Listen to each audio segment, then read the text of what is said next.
everybody. This is Felicia Brown, your host of Wisdom and Hustle, where we are dropping gems of wisdom for your pivot and fuel for the hustle.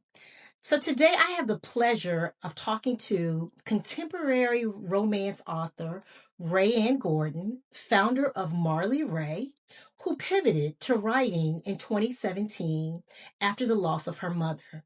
She simply found purpose in her pain. And since her launch, she has authored 12 books. Like, wow. And so Rianne and I are going to talk about how she pivoted to becoming a successful author, her um, words of wisdom, what she's learned along this journey, and what really keeps her in the writing hustle. Welcome, Rianne. Well, thank you, thank you, thank you, thank you. Glad to be here. Yes, yes. And so, Rayanne, I love your story. I really do. Of how this kind of how all this was birthed. I lost my mother in 2020, Mhm. and you really feel like the rug is just like pulled from up under you, and you feel like what is happening here. And I know, Rayanne, that I just thought my mother was gonna live like forever and ever, amen, like. Absolutely, same. And so when it was all over, you really have to like find your footing in this new normal. And Mhm. so I love the fact that you really kind of like found this purpose in the midst of all that. So, tell us all about this journey that you embarked on. So, like I say, it's more of I always like to say it happened to me because it wasn't something that I sought out. And if I can really be honest with you, writing was like a punishment to me. I always say that. I that was not my thing at all. So, when my mother passed, it was just one of those times where it was really dark. I didn't know what to do with myself, and I'm just like I couldn't, and I didn't sleep at all. When I tell you I was up roaming around the house days and days and days. Then I would finally just kind of wear myself out and go to sleep. But so what I would do, of course, after I can't survive like that. So because I still have a full time job, I have to live. So I started at night to put me to sleep. I started trying to watch TV, but TV didn't really work because there are commercials, and now my mind is shifted somewhere else doing the commercials. So then I was like, oh, I'll try to read a book. So I started reading books. And when I tell you I'm reading a book, like a book every 2 days, I'm finishing a book because Wow. that's how I'm up at night. And when I get to the point where I'm like, I don't have anything else to read, I don't know what else to read because now I'm stuck in I find these romance novels because, and that's like going to an alternate universe. So it completely takes me away from what's going on. And then I'm searching Amazon. I'm like, I gotta find more books. I gotta find more books. And when I tell you, I stumble upon this community of Black authors that are independent authors that I'm not gonna go and find at the bookstore. I'm not gonna find anywhere else except for this little corner of Facebook and them selling them from their own platforms and them selling them from Amazon. I'm reading the stories, and the stories, I mean, are fantastic. I mean, they're just fantastic. I can relate to them. They're about people that look like me. They're all different age groups. It's just, but all the stories are relatable. So I'm reading all these books, and I've probably read books for probably, I would say, a year and a half. Mm. Every day. That's what I would do at night. I was read books. And then, of course, finally, me being me, I'm like, maybe I can do this. That's what I'm thinking. I'm like, well, maybe I can do this. And then the story kind of formulates in my head. And I was like, that's not really your lane. Just keep reading the books.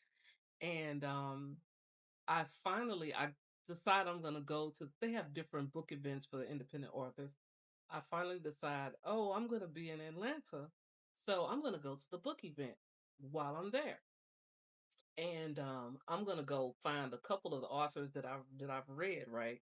And one of them, I'm thinking like, oh, she's definitely from my hometown of St. Louis, just by the way that the vernacular that she was using in different places that she mentioned in St. Louis. And again, just by her wording, I was like, oh, she's definitely from St. Louis, and I'm gonna go find her when I go to the book event. Go to the book event. Lo and behold, we went to high school together, Who would have thought? and elementary school. I didn't know it was her because she used a pen name. Mm. So I didn't know. So when I got there, so of course we reconnected and I told her I had a story and she's like, girl, just write the book. I was like, all right, I'm gonna try. So I just sat down. I went and bought a new computer, new laptop and everything. And I was like, what am I gonna say? How am I gonna get the story that's in my head out on paper? And I sat down to write it and 6 weeks later, I had a whole novel. Literally. Wow. Yeah, and I had to go back and do some things to it, but it was about 6 weeks. And then I just thought I would write the one book, but the stories, they just kept coming. Yeah, they just kept coming. So I was like, So, well, so Ray, is that like for an author? I'm not a writer, but is that, I mean, 6 weeks seems like a really short amount of time. it is. But I think it's different for everybody, but it's also different for every book. So some books may take me a while longer to write, or I may it just depends on what frame of mind I'm in. So let's say during COVID, Mhm. I believe during COVID there were 2 years where I didn't write anything because I just couldn't. Now I had all the free time in the world because we Right. couldn't go anywhere, we couldn't do anything, but I couldn't get focused to do the story. And right when we were starting to come out of it, that's when the floodgates opened and I started writing again. So it's just if it's not there, I don't write. If it's there, I just write. That and there's really there's no rhyme or reason to it. There's no instructions. It's just like if it's there, you write it. If it's not, then you don't. And I don't try to if the story's not coming to me, I don't try to push it. I Mm-hmm. just say, okay, well, the people not talking to me right now. So I stop. And so this is fascinating because, I think that people say there's a story in everybody, right? Hmm. Hmm. And when you set out on this journey, did you set out to be an author, or were you just putting your story on paper? So I think when I just came up with this story and I was like, oh, maybe I'll write the story. But when I sat down to write the story, I didn't know what to do. So Mm. I was like, how do I develop characters? What do I do? And how do I stay true to the character? So in writing that, the heroine of the first story that I wrote, I said, well, if I'm going to write about her and I want her to be true to who she is, how can I do it? I said, okay, why don't you use your own personality? So whatever comes up in the story, do what you would do so that you would at least be true. Because you don't, no one wants to read a story and the character's personality is all over the place. Right, right. So I was like, just whatever it is, whatever questions come up, you just answer the question. And when I sat down to write it, it turned into me just kind of pouring out how I was feeling about losing my mother, like as I typed. And that's who the character became. She became me. It was a young lady who lost her mother and yeah, and how she was feeling and the things that I was going through. So I just kind of put everything on paper, but in the process, she was also finding love. Mm. So now that didn't quite happen to me, but in the book it did. So Well, hey, that's what makes a good book, right? right, right.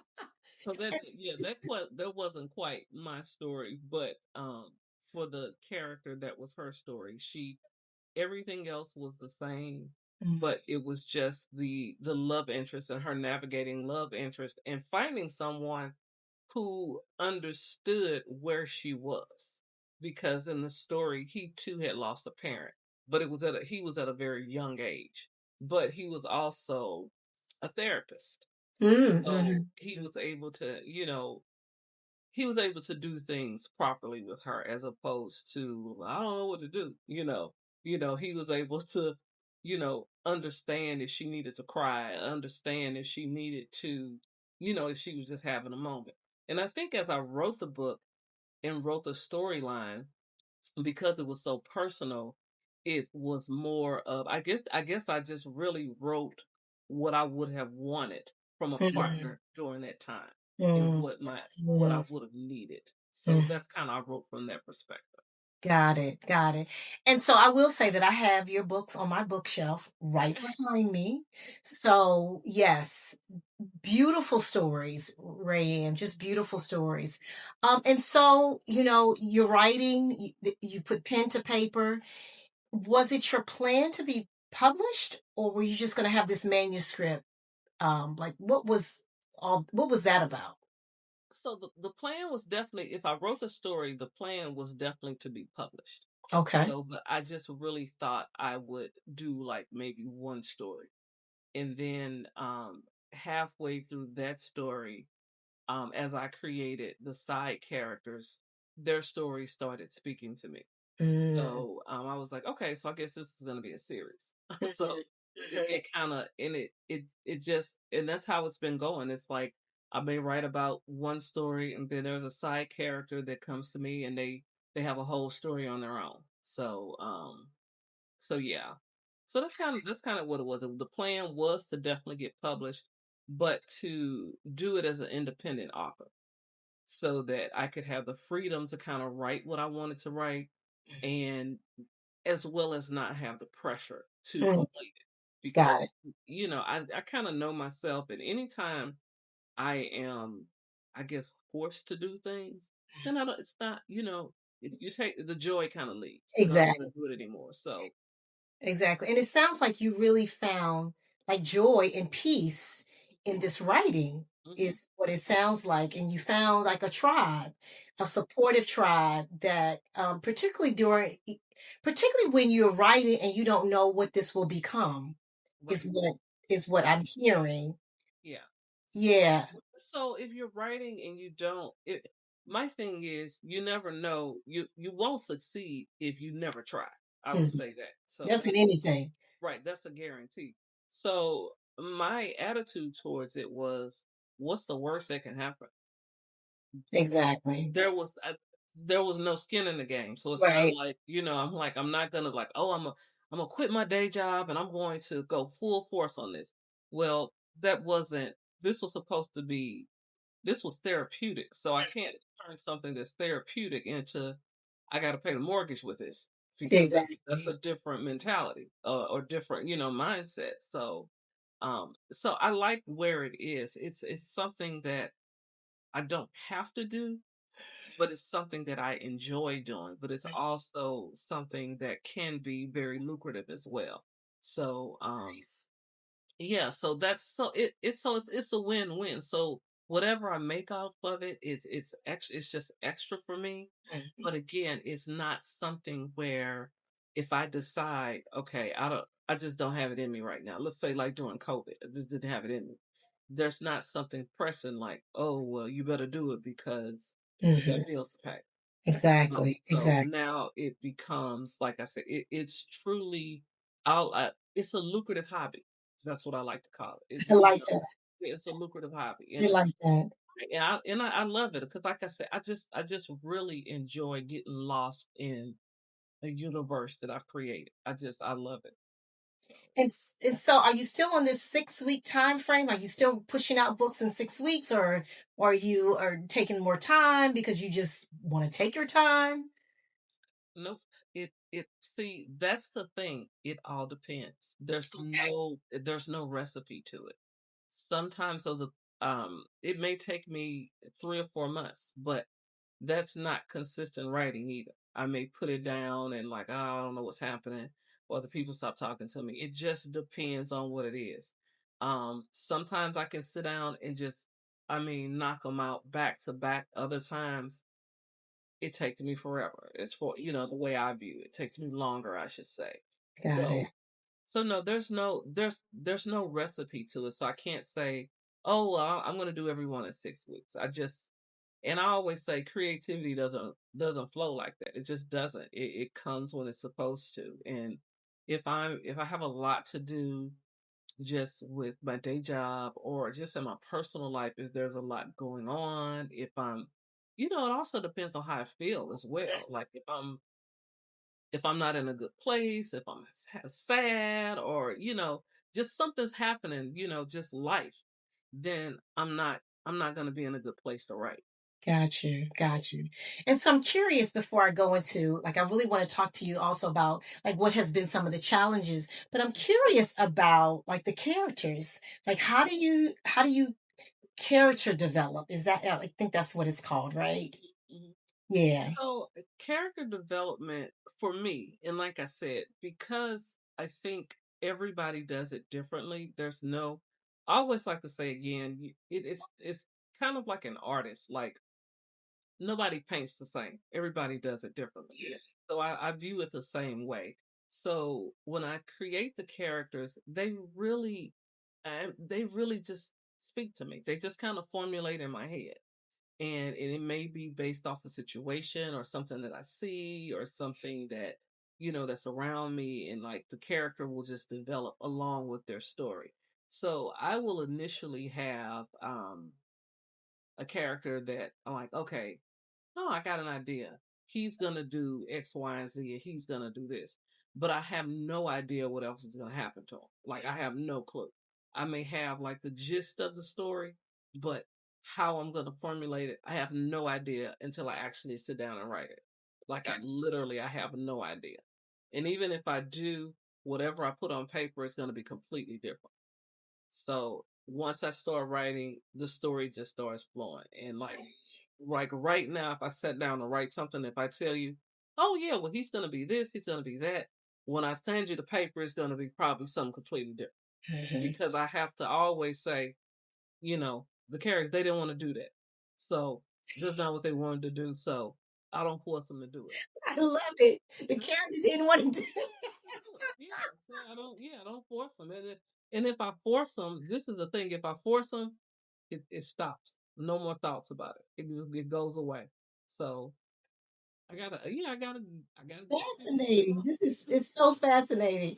So Rae Ann, now you're a business owner. Like you are an accomplished author, published, you're selling books. So you're a business owner. And so what has been some of the challenges to kind of getting the business going, sustaining the business?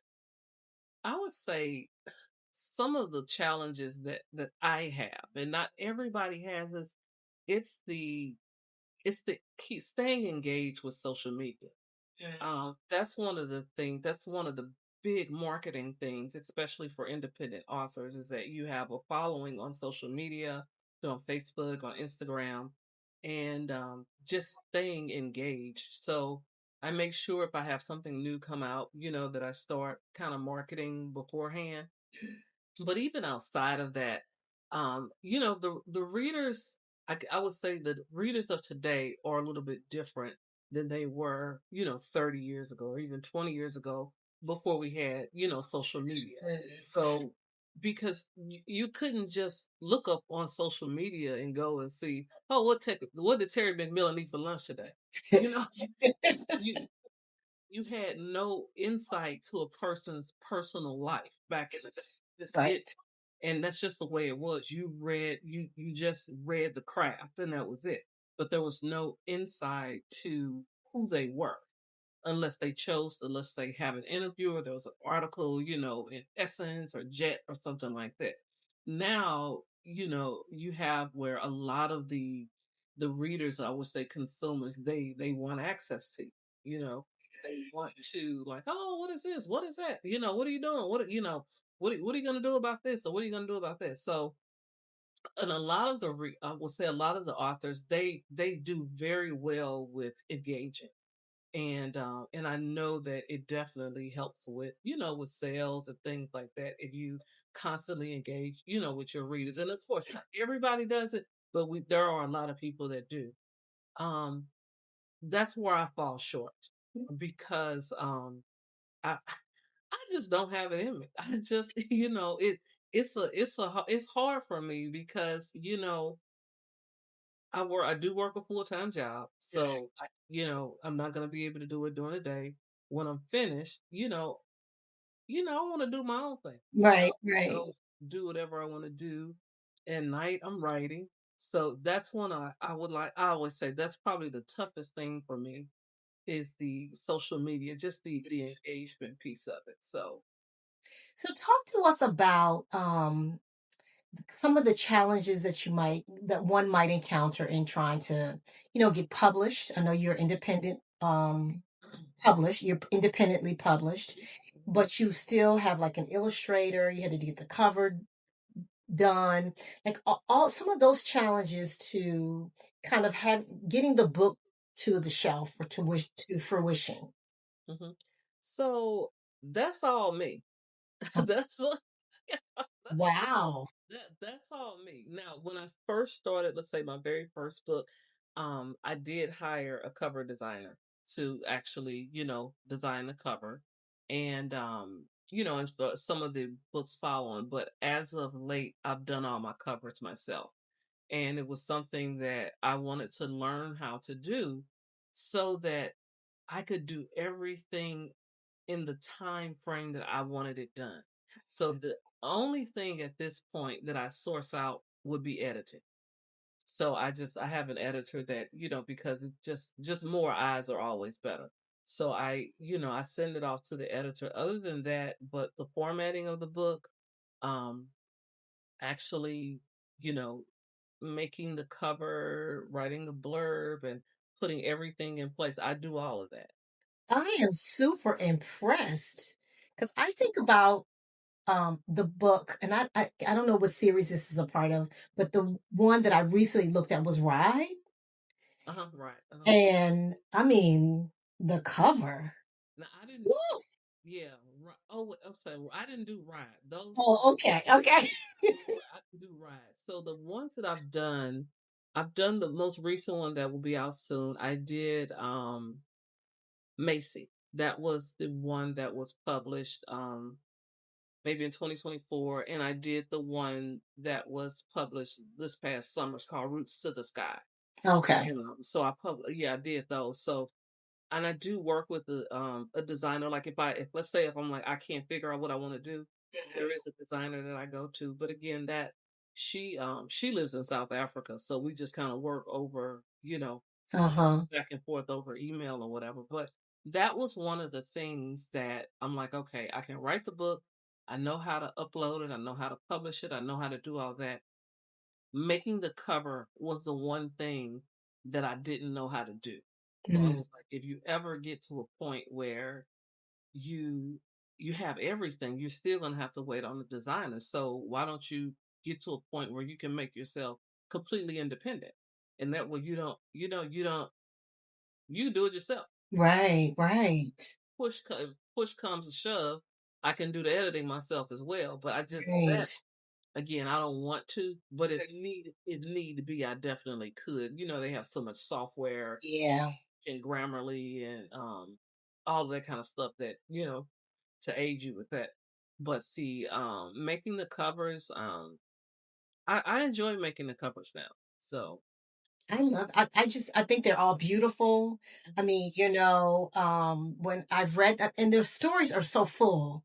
And I think that people can find themselves in your stories. yes, yes, I think That's so too. Yeah, that's what I like about it. mhm, Like you can find someone that you know right. in the It's story. relatable. Yeah. It's very relatable, very relatable. Mhm. So I'm curious, where did the name Marlee Rae come from?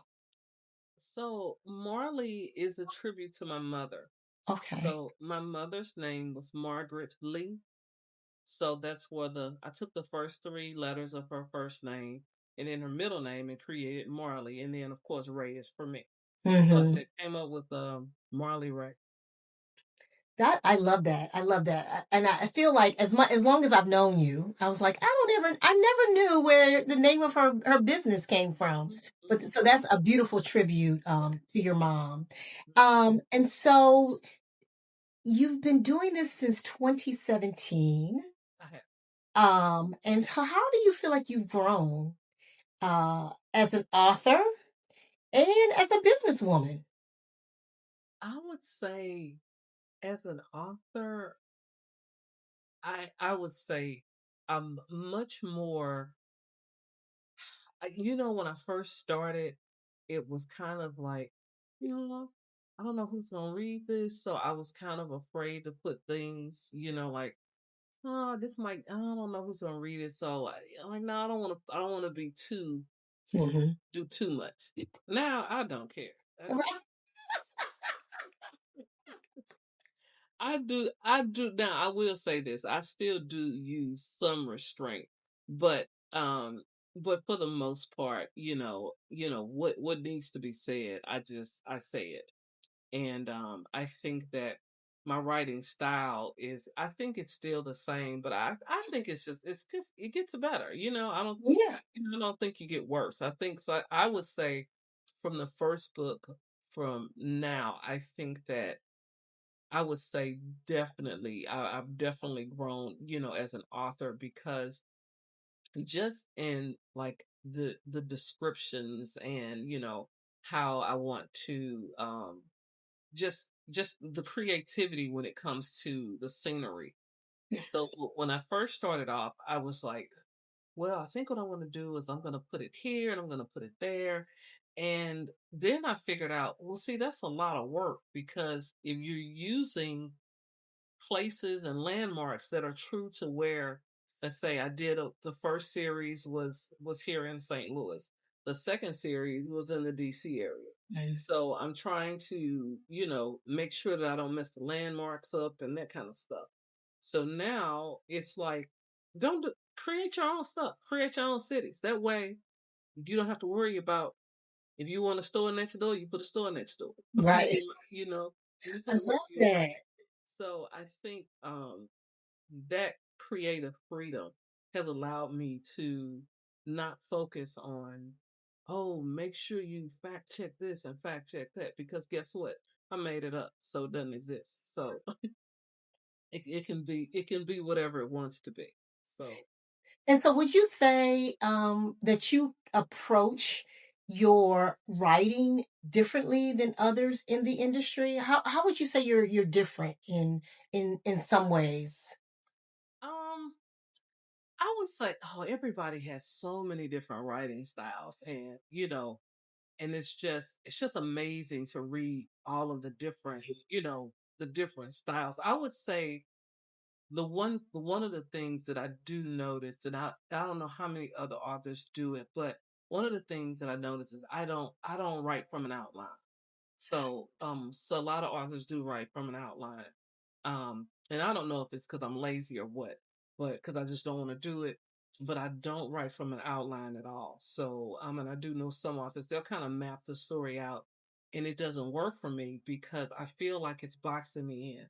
So, because if I write something down, then that's what I'm gonna follow.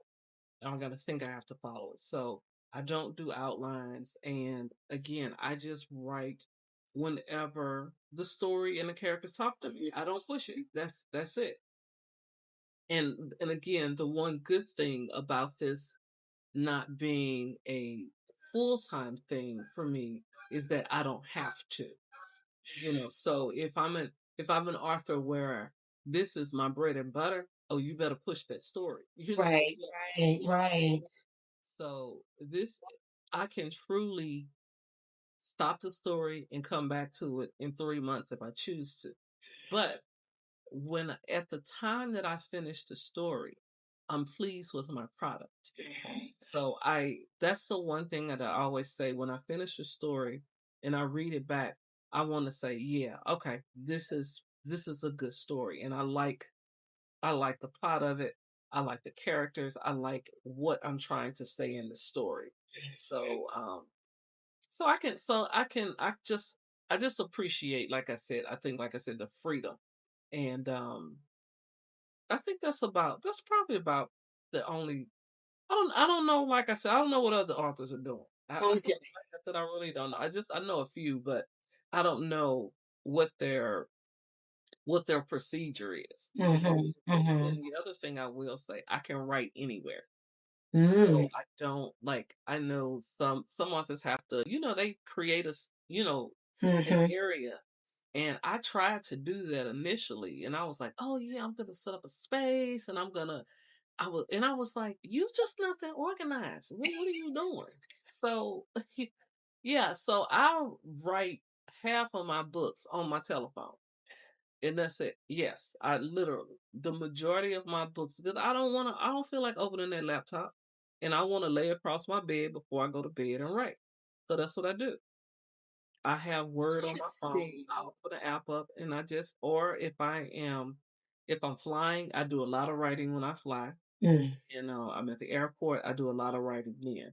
So because again, if I'm on a 3 or 4 hour flight, what am I doing? Right. So, if the story is there, then I'll write right there on the telephone. So, um, and I know that's probably a little would be cumbersome for somebody else. Like, I want to write on the phone. Right. It's actually soothing for me. I actually like it because I'm not, I'm relaxed. I can sit back, I can lay down, I can do whatever I want to do. I don't have to be upright at a computer because when I'm upright at a computer, now it feels like work. Right. And speaking of work, I mean, and the reason it sounds like the reason why you're this independent writer, publisher is because you really want to operate at your own pace. You want to produce or you don't want to produce. And I think that's the beauty of being the kind of author that you are, and managing the business the way that you're managing it. And so I'm curious, what do you know now that you wish you knew in 2017? I think maybe I probably would have, like I said, forced myself to do a little bit more social media engagement. Probably would have just like, look, you got to do it. You got, you need to do this to, do X, Y, and Z. I probably would have forced myself to do that probably a little bit more. But, some of the things I always say, it's very few things I want to go back and change because a lot of times you learn so much during the process, and I think it kind of shapes your character and it shapes who you are. So it's very few things I want to go back and say. Now this I want to go back and change because even if it wasn't, of course, bad things happen, things aren't the greatest, but it just shapes who you are. And I think if things are always perfect and you can always know 100% at the beginning, I don't think there's any room for growth. So, and it's one of the things that, which is why when I lost my mom suddenly, it was so painful.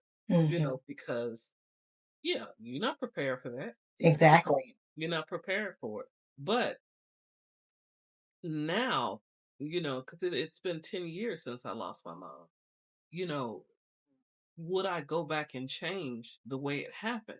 And the answer is yes and no. Yes, because selfishly I want my mother, but I feel like as a person, I just became just a better person with navigating that and just understanding just things as simple as being more empathetic with people and understanding where someone else is who has to go through that journey and being able to empathize with them. Before, you always thought like you feel bad for a person and you could say that you empathize, but you really couldn't because you weren't there. But now when I say I feel your pain, I feel your pain and I Yes. understand it. Yes. Yes. Yes. Yeah. Yes. So I always equate that to, with the writing as well. So the mistakes and the bumps and the things that I had to learn along the way, I think those are necessary as opposed to going in 100% and knowing everything because we have to have room for growth. Exactly. Yeah. Exactly. Exactly. So you've been writing for a while. Who do you admire? as an author? Oh gosh, I have so many. I have my close friend, the one that I told you about, that I met. Her name is Bailey West. So I admire her writing because she is so true to the things that she writes, and I appreciate the fact that she touches on things that a lot of authors would not. She mixes Mm. in, yeah, and one of the things she mixes in is the church, and she writes about what people deal with on a day to day basis. Like, okay, you have people go to church, but they still have sex and they're not married. They People do still, they live outside the church. it, right, exactly. So it's one of the things that she's not afraid to write about. And like I said, I love that about her that she writes that, and it's like, because who can't relate to that for real, you Right. know? Probably everybody in So there. yeah, exactly. And then I have one of the, I guess, a mainstream author. I don't know if she's written more books, but she wrote, it's one of my favorite books. It's called The House at Sugar Beach: In Search of an African Childhood, and it's by Helene Cooper. And this is it's a story of her childhood of living in Liberia, and then about the coup about in Liberia in the Mm. 70s, and then her transition over to the States when she was, in her teens. Mm-hmm. So it's probably one of my favorite books because she provides so much history about Liberia, and really it goes back to when the slaves from the States went back over to Liberia, and the transition between, the families and the dynamics, and and I've read this book, oh my goodness, at least almost 15, 20 years ago. And to date, that is still my favorite book.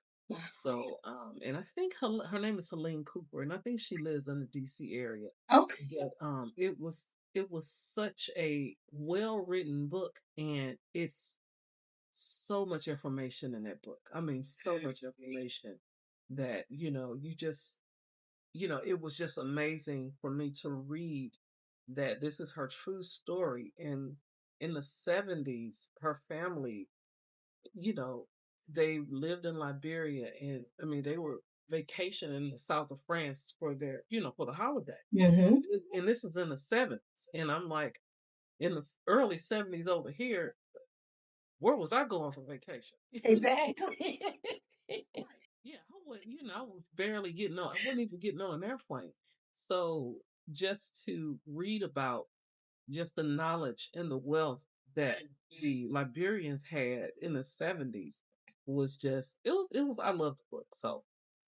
So those are definitely, those are a couple. But I have a lot, but those are the two I would say that, They stick really out for stand out. Yeah. me. And I would imagine as an author, you're always looking to other authors and paying homage to them, Hmm. who really kind of paved the way Hmm. for, particularly for Black authors and Black female authors. So I think that's great. I mean, it's probably so many, and even new authors, like people, there's always this a surge of new authors coming on the scene that Right. can be an inspiration as well. Right. And so, on this show, we are given fuel for the hustle. And so, what would you say is your hustle playbook as a business owner and author? I would say my playbook is really, you have to, well, for me, I take things as they come, Mm-hmm. but I don't take things too serious. So, if I'm a firm believer in what's meant for you, it's gonna happen. So don't force it. So I always just I try to be true to myself no matter what I'm doing. Try to be true to yourself. Whatever it is that you're doing, especially if it's a hobby.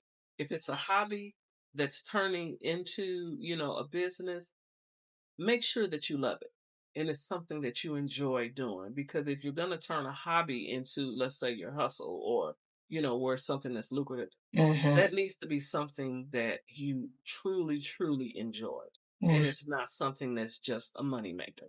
Because most times it's going to, you'll just get tired of it. So if I didn't truly love to write and love to create the stories, there's no way I would be able to do it.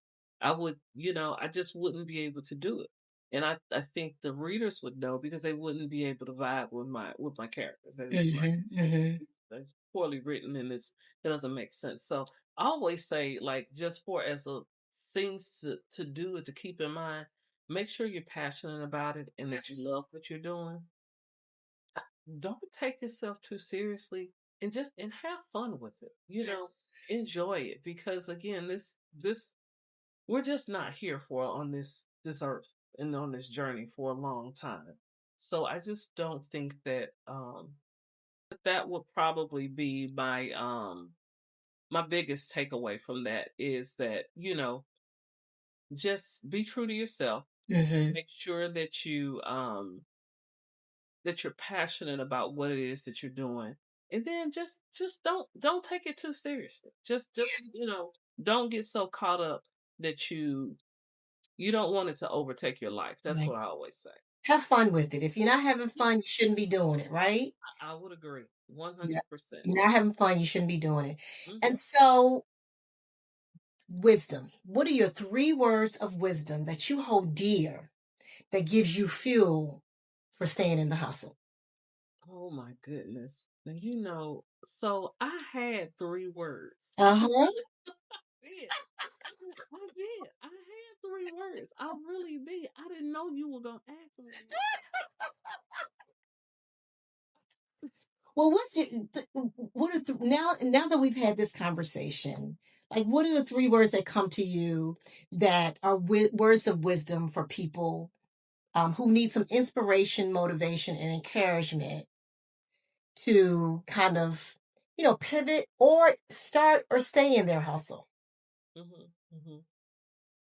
Oh, this is so hard, P. Because when I tell you I had 3 good that I really thought about it, Mm-hmm. I don't remember what they are. Today has been a weird day, and it's kind of wiped my mind out. But I would say, if I had to choose three, to at least one to give to someone who is trying to decide Mm-hmm. whether or not they want to do it, it's, I guess it's more of a phrase. It's like, really just go for it.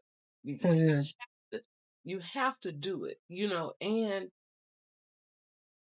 because if you don't, you're Mm-hmm. not going to do it. So I would say you have to go for it. And even if it fails, it's okay. At least you tried. Yeah.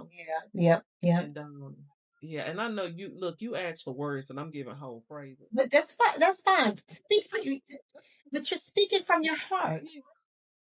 And the other thing I would say is, have somebody that you could bounce your ideas off. That Mm-hmm. is so important.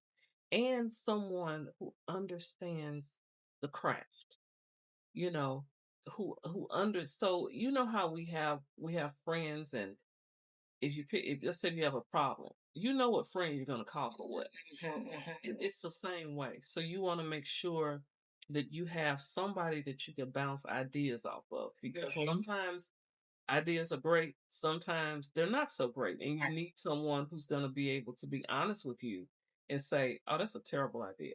That's Yeah. a terrible idea." So, You want somebody to pressure test that against, yeah, for sure. you And do. I think a lot of times when people have these business ideas, they want to hold them so close Hmm. because they think that somebody else is going to take them.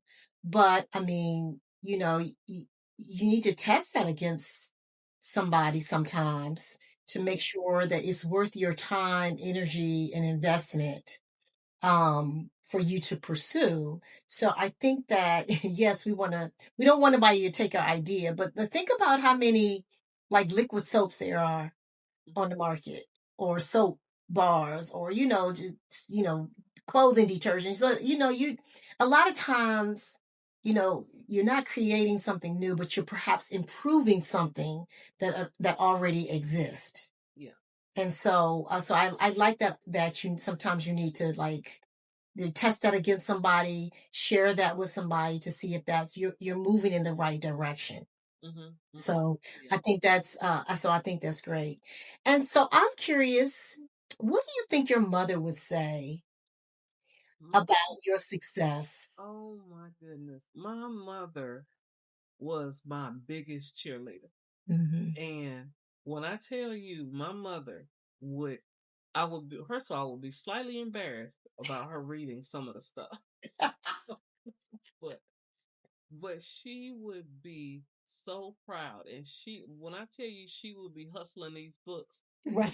everywhere oh, no doubt. Pedal them in her trunk, right? Oh, she would be telling everybody about those, and I mean everybody. Like it is, yeah. Oh, she would be so. When I tell you, her head would be so high up. My daughter is an author, and oh yeah, she would. I love it. Yeah, this will 100. But and also my mother was a big reader, Okay. so this would 100% be like, oh, this she would be titillated. I mean, really, it would be. Oh, she would be waiting. Probably so much so that I would probably want to stop doing it. But oh yeah. Okay, when is the next one coming out? Because I told so and so that it was coming out this week. And it's not out yet. So yeah, oh she would run with it.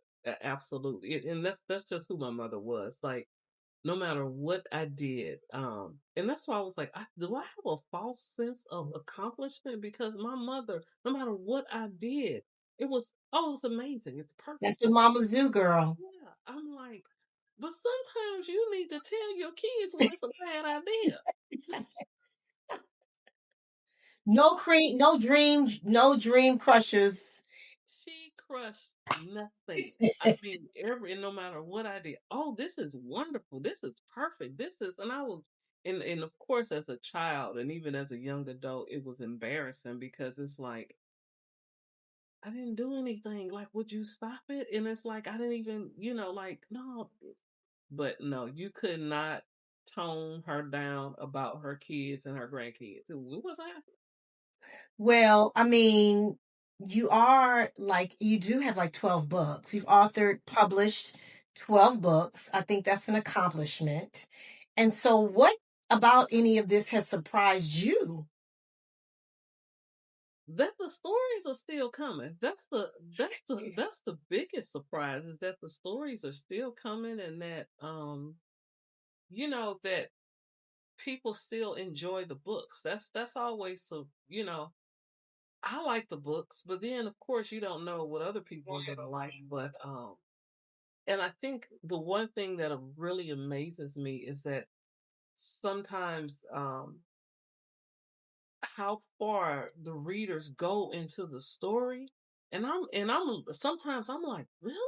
Like like that's what you saw? Right. Like I wasn't even thinking that deep, but it's like just it amazes me when people read the stories and they can tell me like they're like, oh, this part is they had to be thinking this, and I know that they was doing this, or they really get into get into the characters. So I love it, and I will say most times it's positive, but then you have a few that are kind of negative, where it's like, now where did you get that from? Like it's very weird, but that's just like natural with anything else. Whatever our journey has been, Hmm. we compare it to whatever Yeah. that's how we process things Yeah. based on what we've done.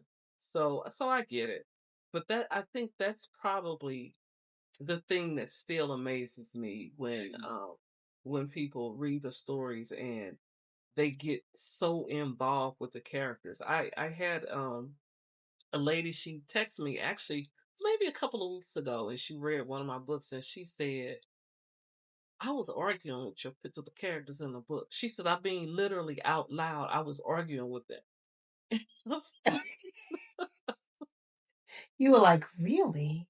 And I was like, what? She said, yeah. She said, and I never do that. She said, I never do that. I just read a book. She said, but I was so into this book that I was going back and forth with the characters. And I was like, to me, that's just like, that's amazing if like if something that I wrote is able to invoke that from someone. That's just like that's crazy to me. I'm like, really? And So you surprise yourself. You're like, right, yeah, I yeah, did this. right. You're like, I did That's this. what I'm thinking. I'm like, really? I'm like, okay, okay. So Yes, yes, yes. Well, hats off, kudos to you, Rae Ann, for all that you've done. I love that like I said at the top of this, you turn your pain into purpose, and your mother is so proud of what you've done. And so, what's next for Marlee Rae? New so book, speaking. What are you doing? Book clubs? Marlee Rae has a new book that will be out next week. So And we're next week is like what? so March? yes. So I am shooting for March 17th, Okay. which is next Tuesday. So yeah. So that's what and I'm excited about this. I'm actually this series this is the second book in this series for me, but I'm actually working with another author so on this series. So we've done a collab. So our stories kind of cross over. And it's your So, first time doing a collab? what'd you say? It's your first time doing a collab? So this is my first one. This is our second book that we've written Okay. together. So well, we're not writing the books together. They're independent books, but the stories kind of they cross over. Okay. So this particular story in her book and my book, the heroines are sisters. So yeah. So it's really it's good. Well, we can't wait. We can't wait until that comes out. Do we have a title that you can share with us? Or I you can't? do. Oh, No, I can share the title because I have been doing it on social media. So okay. it's been yeah. So it's called Hollis. And I can show Hollis. you let me see if I can show you the book cover. Oh, okay. Maybe Great. maybe you can see it. Let me see.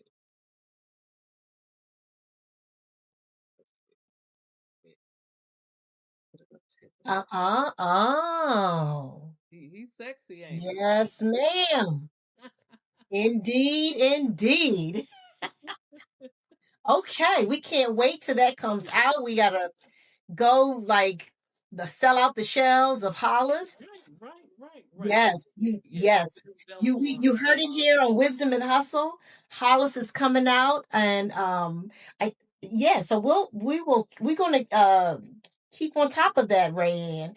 And Mhm. so, how can people reach you? Website, purchase books, what? Yes, they can. So they can reach me. My website is Marlee Rae Reads and Writes.com.